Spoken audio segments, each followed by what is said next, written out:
नमस्कार साथियों, बहुत बहुत स्वागत है आप सबका अपने इस सेशन में। I welcome you all to this session. तो देखिए, आज के इस सेशन में हमें दो इंपॉर्टेंट टॉपिक्स पर आपके साथ डिस्कस करना है। बहुत इंपॉर्टेंट टॉपिक है ये दोनों टॉपिक, और बहुत इंपॉर्टेंट इवेंट हैं। पहला इवेंट ये है, पहली न्यूज ये है कि हमास ने डिसआर्म करने के लिए अपने आप को एग्री कर दिया है। Hamas agrees to disarm under Trump's plan. आपको याद होगा अभी कुछ महीने पहले Gaza peace plan, Gaza peace board वगैरह बहुत चर्चा में था। अब खबर निकल के आई है कि हमास ने हथियार डालने को लेकर के रजामंदी दे दी है। Hamas is going to surrender. तो पहले तो ये बात हो गई कि हमास अगर सरेंडर कर देगा, मतलब पहले हम लोग को ये समझना है कि अगर हमास सरेंडर कर देगा तो ईरान का क्या होगा। हमास ने अगर सरेंडर कर दिया तो गाजा को लेकर के जो ट्रंप का प्लान था वो इंप्लीमेंट हो पाएगा कि नहीं। जो गाजा बोल्ड की बात है, गाजा पीस प्लान वगैरह के इंप्लीमेंटेशन की बात है। फिर इजराइल का ईरान को लेकर एटीट्यूड क्या होगा, क्योंकि अगर हमास सरेंडर करता है जैसा कि वो कह रहा, तो कहीं ना कहीं एक प्रॉक्सी ईरान का तो कमजोर हो गया। दूसरा प्रॉक्सी हिजबुल्ला, इजराइल लगातार उस पर हमला कर ही रहा है। तो जब हमास चला गया तो हिजबुल्ला भी आज नहीं तो कल चला ही जाएगा। तो जब ये दो प्रॉक्सीज चले गए तो ईरान तो वैसे ही अपने आप कमजोर हो गया। ईरान तो वैसे ही कमजोर हो गया। तो एक तो न्यूज ये हो गई हमास के सरेंडर की।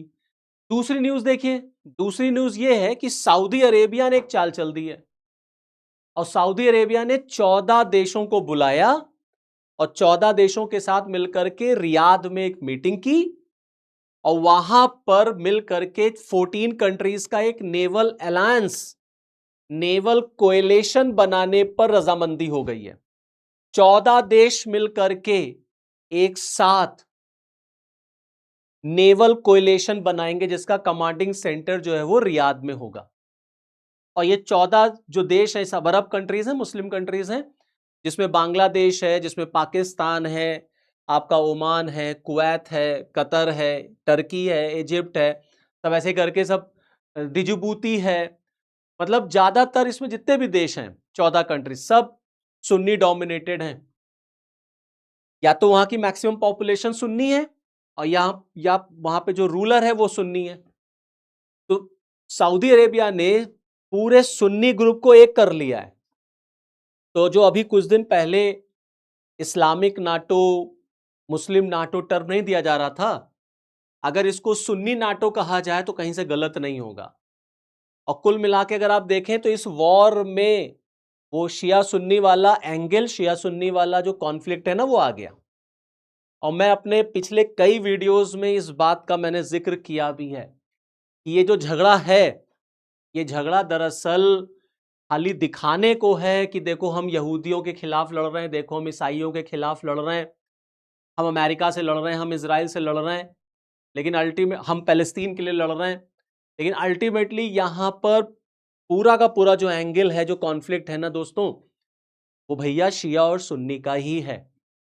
ईरान को काउंटर करने के लिए, यहूदी, ये आपके हुथीज को काउंटर करने के लिए सऊदी अरेबिया ने ये 14 देशों के साथ मिलकर के नेवल कोएलेशन बनाने का ये प्लान किया। तो एक तरफ तो ईरान कमजोर हो रहा है। कैसे कमजोर हो रहा? 28 फरवरी से जो झगड़ा चल रहा है लगातार, उसमें दिन पर दिन ईरान की इकोनॉमी कमजोरी हो रही है, हथियार उसके खत्म ही हो रहे हैं।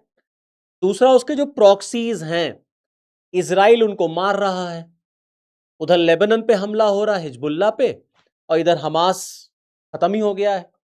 हमास को इस कंडीशन तक कौन लेके आया? इजराइल लेकर के आया। तो जब ये प्रॉक्सीज कमजोर हो जाएंगे ना, तो ईरान तो अपने आप कमजोर हो जाएगा। और यही यही मिडिल ईस्ट के जो सुन्नी कंट्रीज हैं, सऊदी वगैरह, उनका मोटिव भी यही था। इसीलिए आप देखेंगे ईरान ने सऊदी पर भी आरोप लगाया, ईरान ने यूएई पर भी आरोप लगाया कि जब अमेरिका ने ईरान पे हमला किया, इन देशों ने ईरान का साथ नहीं दिया जिस तरह से देना चाहिए था। और आरोप यह भी लगा कि सऊदी और यूएई ने अमेरिका को प्रवोक भी किया था इसीलिए आप देखिए कि ईरान ने सबसे ज्यादा अगर ठोका है किसी को इस युद्ध में तो वो यूएई है। जितनी मिसाइलें उसने इजराइल पर नहीं गिराई, उससे ज्यादा मिसाइलें तो उसने यूएई पर गिरा दी। तो आप जरा सऊदी अरेबिया को देखें, दिस इज सऊदी अरेबिया। और अगर ये वॉर जो ईरान वर्सेस इजराइल है, अगर ये वॉर ईरान वर्सेस सऊदी होती तो आपको क्या लगता है मुस्लिम कंट्रीज किसके साथ आते? तो जितने मुस्लिम कंट्रीज हैं ना, सब सऊदी के साथ आते। कैसे आते? क्योंकि सऊदी का रिलीजियस इंपॉर्टेंस है, सऊदी का रिलीजियस इंपॉर्टेंस है, मक्का मदीना वही है। तो सारे मुस्लिम कंट्रीज के सेंटिमेंट सऊदी के साथ हो जाते। ये तो ईरान और इजराइल में हो गया, और इजराइल ने ईरान पे हमला कर दिया, ईरान ने रिटेलिएशन में हमला करना शुरू किया। तो जब ईरान ने इजराइल पर हमला करना शुरू कर दिया ना, तो ये प्रूफ हो गया कि ईरान तो विक्टिम है। Iran did not start the war, Iran ने वॉर तो शुरू ही नहीं की, तो इजराइल ने हमला किया तो ईरान ने हमला कर दिया। अब जब भाई साहब ईरान ने हमला किया तो जितने मुस्लिम कंट्रीज थे वो तालियां बजाने लग गए, बहुत वेरी गुड, बहुत बढ़िया, क्लैपिंग करने लग गए। क्या हाँ ठीक है, वो देखो मारा यहूदियों को, वो देखो मारा ईसाइयों को, वो देखो मार रहा है इजराइल को। तो जो शिया सुन्नी वाला जो डिफरेंस था वो ईरान के आने से ना कम हो गया, ईरान के इस वॉर में आने से कम हो गया। लेकिन जो डिफरेंस है वो तो कायम ही है। और डिफरेंस कायम क्या है? डिफरेंस ये है कि इस पूरे रीजन में, या ये कह लीजिए इस पूरे मुस्लिम वर्ल्ड में अलग अलग थ्योरीज हैं, मतलब अलग अलग सबके अपने अपने एम्स हैं। ईरान, भाई ईरान का अपना है कि हम 1979 के बाद जब इस्लामिक रेवोल्यूशन हुआ तो ईरान चाहता है कि वो पूरे मुस्लिम दुनिया पर उसका शासन हो। उधर टर्की, वो अलग खलीफा शासन लाना चाहता है, ऑटोमन एम्पायर। सऊदी अरेबिया कहता है भाई हम किससे कम है, हमारे यहाँ तो रिलीजियस इंपॉर्टेंस है, हमारी इकोनॉमी भी है, हम करेंगे डोमिनेट। यूएई अलग करता है। और जब ईरान धीरे धीरे पावरफुल होने लग गया, बैलिस्टिक मिसाइल प्रोग्राम ईरान ने चलाना शुरू कर दिया, न्यूक्लियर वेपन्स की बात आ गई, तो जितने मुस्लिम कंट्रीज है ना उनमें ये बात आई कि यार ये देखो ये कौन होता है, ये कहां से चला आया, ये ईरान कहां से चला आया, ये कैसे पूरे मुस्लिम वर्ल्ड को लीड करेगा। ये तो ईरान का इजराइल का पंगा हो गया, तो थोड़ा जो सिंपैथी है वो आपको शिया सुन्नी का जो डिफरेंस था वो थोड़ा आपको कम होता हुआ नजर आया। अब यहां पर कहानी क्या है? अब यहां पे कहानी ये है कि जो आप ये रेड सी देख रहे हैं ना, इस रेड सी को यमन का एक रेबल ग्रुप है हुथी, उसने ब्लॉक कर रखा है। अब मैं आपको पूरी कहानी बताता हूं, देखिए पूरी कहानी इस तरीके से है, एक मिनट। पूरी कहानी ये देखिए, ये आपका स्ट्रेट ऑफ हार्मूज है, ठीक है, आप सब जान ही रहे हैं। जब से ये वॉर शुरू हुआ स्ट्रेट ऑफ हार्मूज ब्लॉक हो गया है, बंद हो गया, ठीक। ईरान कहता है हमने बंद कर दिया, अमेरिका कहता है हमने बंद कर दिया। खोलने की तो कोई बात नहीं, यहां बंद होने की बात है। अब यहां से स्ट्रेट ऑफ हार्मूज ब्लॉक्ड है, तो इससे जो ईरान की इकोनॉमी है उसको तो नुकसान हो ही रहा है, सऊदी अरेबिया की इकोनॉमी को भी बहुत नुकसान हो रहा है। क्योंकि भाई सऊदी जो है वो रिलीजियस इकोनॉमी से तो पैसा कमाता ही कमाता है, तेल का वहां भंडार, तेल की नदियां हैं वहां पर, अच्छा खासा वहां पर रिजर्व है ऑयल का। तो जब भैया यहां से जा ही नहीं पा रहा है तो ये पैसा कैसे कमाएंगे? तो इसी वजह से ये पाइपलाइन जो आप देख रहे हैं ना, सऊदी ने कहा अब हम इसका इस्तेमाल करेंगे। ये जो पोर्ट है सऊदी का रेड सी पर, यानबू, यहां से रेड सी होते हुए बाब अल मंदाब होते हुए हम निकल जाएंगे अरेबियन सी, और फिर वहां से आगे बढ़ेंगे, अपना काम करेंगे। ये प्लान सऊदी की तरफ से आया, लेकिन अब ईरान कहता है भैया हम तो डूबेंगे ही, तुमको भी सबको डूब लेकर के डूबेंगे। तो इसी वजह से ईरान जो है अब ये देखता है कि अच्छा कौन इजराइल के फेवर में आया, कौन जो है यहूदियों का दोस्त है, तो पता चला यूएई। तो कहा ठोको यूएई को जरा, गिराओ मिसाइल यूएई पर। तो ईरान ने यूएई पर मिसाइल गिराना शुरू कर दिया, क्योंकि यूएई ने अब्राहम अकॉर्ड साइन किया हुआ है ना, इजराइल को रिकॉग्नाइज किया हुआ है, सऊदी ने अभी किया नहीं है, इसलिए सऊदी पर उतना ईरान ने नहीं अटैक किया जितना यूएई पर हमला किया। लेकिन सऊदी का पंगा जो है वो हुतीज से हो गया, और हुतीज जो है प्रॉक्सीज है किसके, ईरान के। ईरान सपोर्ट करता है हुतीज को। तो जब सऊदी और हुथी के बीच इशू क्रिएट हुआ, हुथी ने डिक्लेयर कर दिया कि हम सऊदी का नेवल ब्लॉकेट करेंगे। हुथी ने ये पूरा रेड सी वाला जो रीजन है ना, बाब अल मंदाब वाला, इसको ब्लॉक कर दिया।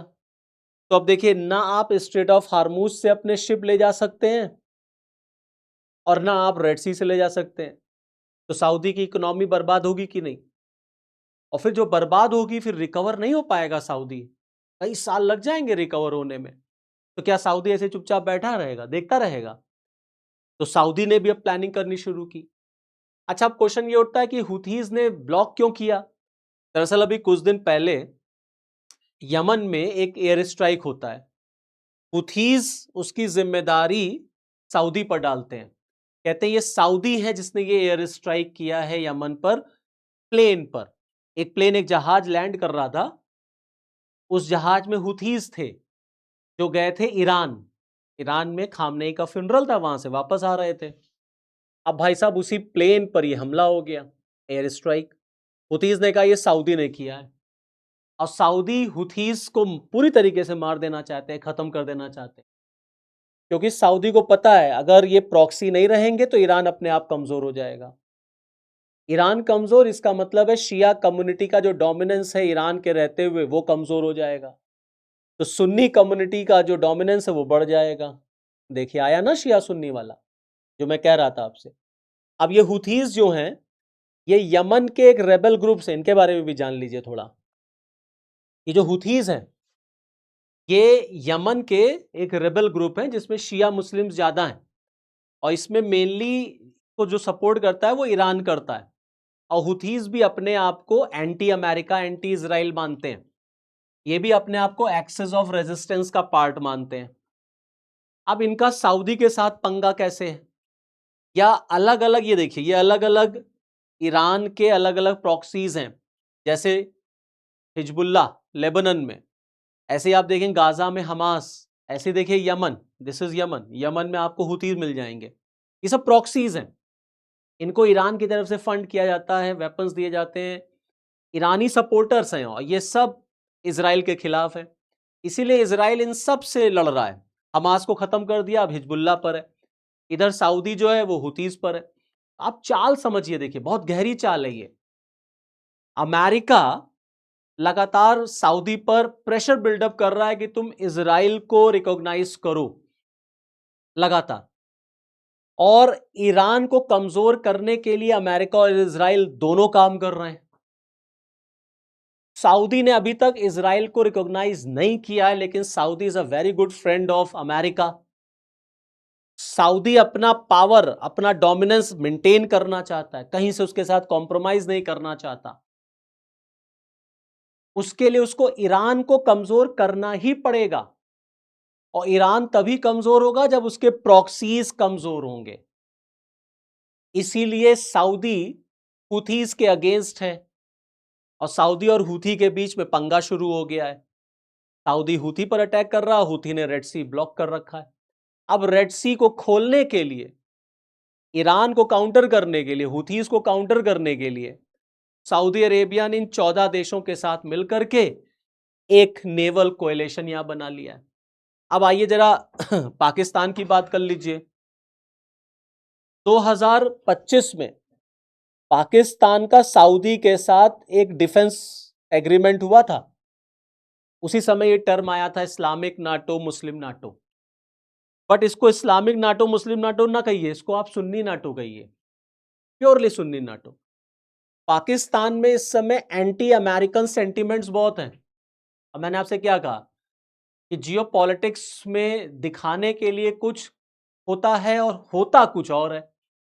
तो पाकिस्तान में एंटी अमेरिकन सेंटिमेंट बहुत हैं, लेकिन पाकिस्तान में जरा अमेरिका का झंडा जला के दिखाइए, भेज दीजिए वहां 100-200 लोगों को और कहिए जाओ जरा अमेरिका का झंडा और इजराइल का झंडा जो है पाकिस्तान में जला के दिखाओ, देखिए क्या हालत होती। नहीं जला पाएंगे आप, क्योंकि पाकिस्तान को अमेरिका से फंडिंग मिलती है, अरबों खरबों रुपया मिलता है, और बिना उस पैसे के पाकिस्तान एक दिन भी सरवाइव नहीं कर पाएगा। तो पाकिस्तान इस्लामाबाद टॉक्स तो जरूर कराता है, लेकिन वो भी किसके इशारे पर? अमेरिका के इशारे पर। और पाकिस्तान भी मानता है कि ईरान अगर दादागिरी दिखाएगा या ईरान के पास न्यूक्लियर वेपन आ गया तो पाकिस्तान का जो इंपॉर्टेंस है न्यूक्लियर होल्डर, न्यूक्लियर पावर के फॉर्म में, वो कम हो जाएगा। इसलिए पाकिस्तान बार बार ये कहता है, the only Muslim country to have nuclear weapon, the only Muslim country to have nuclear weapon. ये बार बार वो क्यों कहता है? ताकि वो मुस्लिम जगत को एक मैसेज दे सके। और 25 में सऊदी ने पाकिस्तान के साथ इसीलिए डील साइन किया कि पाकिस्तान के पास न्यूक्लियर वेपन है, और न्यूक्लियर वेपन कंट्री के साथ अगर डील साइन हो गई तो ईरान को हम काउंटर कर पाएंगे। खेल समझिए, देखिए कितना, इतनी गहरी चाल, कितना गहरा यहां पर सब खेल है। तो ये हूथी वाला जब इशू हुआ तो पाकिस्तान ने भी देखिए तुरंत धमकी दे दी, कहा अगर हमारे मैरीटाइम इंटरेस्ट को प्रॉब्लम हुई तो हम भी अटैक करेंगे, हम भी अटैक करेंगे। और अभी जो 14 कंट्रीज हैं इसमें पाकिस्तान भी शामिल है फ्रेंड्स, पाकिस्तान भी है इसमें। तो पाकिस्तान, सऊदी, इधर बांग्लादेश, तमाम ऐसे देश हैं। तो पाकिस्तान ईरान के साथ, या ईरान को दिखाता जरूर है कि नहीं ठीक है तुम लड़ रहे हो, हम तुम्हारे साथ हैं, लेकिन वो भी ये जानता है कि ईरान अगर मजबूत होगा तो पाकिस्तान जो है वो कमजोर हो जाए, पाकिस्तान का दबदबा जो है वो कमजोर होगा। आप बात समझिए, इसीलिए जितने भी कंट्रीज हैं, ये टर्की, ये सऊदी, ये पाकिस्तान, ये सब दरअसल अपने वर्चस्व को इस्टैब्लिश करना चाहते हैं पूरे मुस्लिम जगत में, पूरे मुस्लिम वर्ल्ड। इसी फ्लो में, इसी इसी डायरेक्शन में आप देखिए ये जो नेवल कोएलिशन सऊदी ने डिजाइन किया है ना, ये इसी डायरेक्शन में है, जिससे इन कंट्रीज को ला करके हम आगे जो है वो कैसे ईरान को काउंटर कर सकते हैं। अब जरा आप देखिए, हम थोड़ा सा आपको हुथीज के बारे में बता दें, थोड़ा सा इंट्रोडक्शन दिया था मैंने। अब आप देखिए ये यमन है, ठीक है, ये वाला जो रीजन आप देख रहे हैं सना वाला, ये कंट्रोल्ड बाय हुथीज है, प्योरली हुथीज है। यमन में भी सिविल वॉर है, इतना एरिया हुथीज के पास है। हुथीज के पास मतलब ईरान के पास है। अब आप देखिए यहां ईरान आ गया, ये है सऊदी। सऊदी को नहीं अच्छा लगता, सऊदी नहीं चाहता कि ईरान यहां पर इस तरीके से आए, क्योंकि कल को उसका पूरा कब्जा उसका रेड सी पर हो जाएगा। जैसे अभी स्ट्रेट ऑफ हार्मोज को ब्लैकमेल कर रहा है, ऐसे रेड सी पर करेगा। फिर आप देखें ये जो प्लेन रीजन आप देख रहे हैं, यहां पर इंटरनेशनली रिकॉग्नाइज्ड गवर्नमेंट है, सऊदी इसको सपोर्ट करता है। और जो ये आप लाइन लाइन देख रहे हैं क्रॉस क्रॉस, ये यहां पर सदर्न ट्रांजिशनल काउंसिल है, इसको यूएई सपोर्ट करता है। तो यमन में भी ईरान, सऊदी और यूएई का इंटरफेरेंस है। अभी देखिए कुछ दिन पहले इसी रीजन को लेकर के सऊदी और यूएई के बीच में भी पंगा हो गया था, झगड़ा शुरू हो गया था, कुछ दिन पहले की न्यूज है। तो ये सब कुछ चल रहा है इंटरनेशनली, इंटरनेशनल लेवल पर। हमास एग्री कर रहा है, सऊदी जो है वो नेवल कोएलिशन बना रहा है। अब आगे देखना होगा किस तरीके से आगे क्या काम होता है। और अमेरिका, अमेरिका लगातार सऊदी पर प्रेशर बिल्डअप कर रहा है कि आप जो हैं अगर न्यूक्लियर डील को कंटिन्यू करना चाहते हैं, अमेरिका और सऊदी के बीच में न्यूक्लियर डील साइन हुई, अब ट्रंप ने कंडीशन रख दी, कहा न्यूक्लियर डील को आगे ले जाने के लिए आपको इजराइल को रिकॉग्नाइज करना पड़ेगा। देखिए आ गई बात वही, अब्राहम एकॉर्ड के थ्रू यूएई ने इजराइल को रिकॉग्नाइज कर दिया, इसीलिए तो ईरान यूएई पर इतना अटैक कर रहा है। सऊदी ने नहीं किया, लेकिन आने वाले दिनों में आप देखिएगा सऊदी भी करेगा इजराइल को रिकॉग्नाइज। मैं कह रहा हूं करेगा, क्योंकि बिना इजराइल को रिकॉग्नाइज किए सऊदी कभी भी ईरान को डोमिनेट नहीं कर पाएगा फिर। और न्यूक्लियर डील जो अमेरिका के साथ हुई है सऊदी की, उसका पार्ट है इजराइल को रिकॉग्नाइज करना, ये ट्रंप कह रहे हैं कि आपको करना ही पड़ेगा। ये अलग बात है कि सऊदी अरेबिया ने, MBS ने एक बार कहा था कि पैलेस्टीनियन स्टेटहुड, पैलेस्टीनियन, आप पैलेस्टीनियन स्टेट बना दीजिए, हम इजराइल को रिकॉग्नाइज कर देंगे। ये MBS का स्टेटमेंट आया था कुछ दिन पहले। लेकिन इसी MBS ने कहा था कि हमें पैलेस्तीन से कोई लेना देना नहीं है। मैं आपको बता रहा हूं ना, ये कोई पैलेस्तीन के लिए कोई लड़ाई नहीं है, कोई झगड़ा वगड़ा नहीं है। और आने वाले दिनों में आप देख लीजिएगा, अब वहां पे हमास ने सरेंडर कर दिया, अब आगे पैलेस्टीनियन स्टेट अमेरिका उसको इंप्लीमेंट करेगा। पैलेस्टीनियन स्टेट जो गाजा पीस प्लान का सब प्लान था, फिर सऊदी क्या करेगा? फिर तो सऊदी को इजराइल को रिकॉग्नाइज करना ही पड़ जाएगा ना। सऊदी भी अब्राहम अकॉर्ड में आ जाएगा, तो सऊदी आ गया, UAE आ गया, और भी कई मुस्लिम कंट्रीज हैं। पाकिस्तान को भी अमेरिका ले आएगा खींच के, कहेगा आओ चलो, तुम्हें अगर अरबों खरबों रुपए चाहिए, चलो इजराइल को रिकॉग्नाइज करो। पाकिस्तान भी इजराइल को रिकॉग्नाइज कर देगा। बचा कौन? ईरान अकेला पड़ गया, अकेला पड़ गया ईरान, हो गया कमजोर। इधर सारे प्रॉक्सीज खत्म, ये सारे सुन्नी कंट्रीज इजराइल के साथ चले आएंगे, इजराइल को रिकॉग्नाइज कर देंगे। अकेला एक शिया कंट्री ईरान, और ऑलरेडी ईरान इस समय सबसे कमजोर है इकोनॉमिकली, कर दिया काम। ये खेल चल रहा है, ये है खेल। अमेरिका, इजराइल, ट्रंप, ये खेल ट्रंप और ये खेल बेंजामिन नेतन्याहू कर रहे हैं। इस तरीके से वो ईरान को कमजोर करना चाहते हैं। अब चलिए आने वाले दिनों में देखेंगे जैसा भी होगा। तो इस वीडियो में फिर इतना ही, मुझे दीजिए इजाजत। जय हिंद।